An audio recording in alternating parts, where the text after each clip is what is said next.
Jeff, não deixa não, meta porrada. Tira o óculos de uma pessoa. Boa noite. Estamos aqui hoje. Eu entrevisto ninguém mais, ninguém menos do que ele. Estevão Nabote.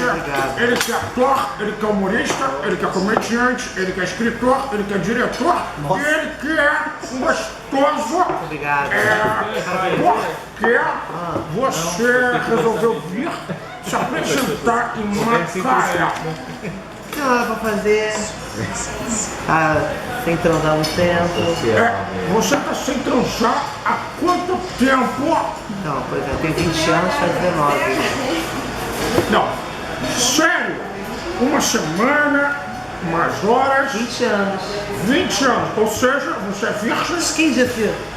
você tá Ó, deixa eu te falar um negócio, Você vem aqui e você fala um monte de coisa. Você pode falar. Agora eu não admito, eu vou te matar com um garfo. Você vai me matar, você tá me ameaçando. Tô ameaçando a puta. Olha, só te falar outra coisa, tem uma faca aqui também. Olha o que eu vou fazer, ó. Você vai jantar?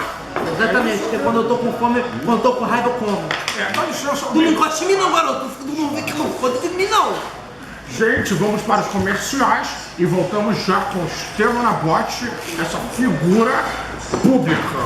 Muito obrigado. Chapolin, por que você não é legal que nem ele, cara?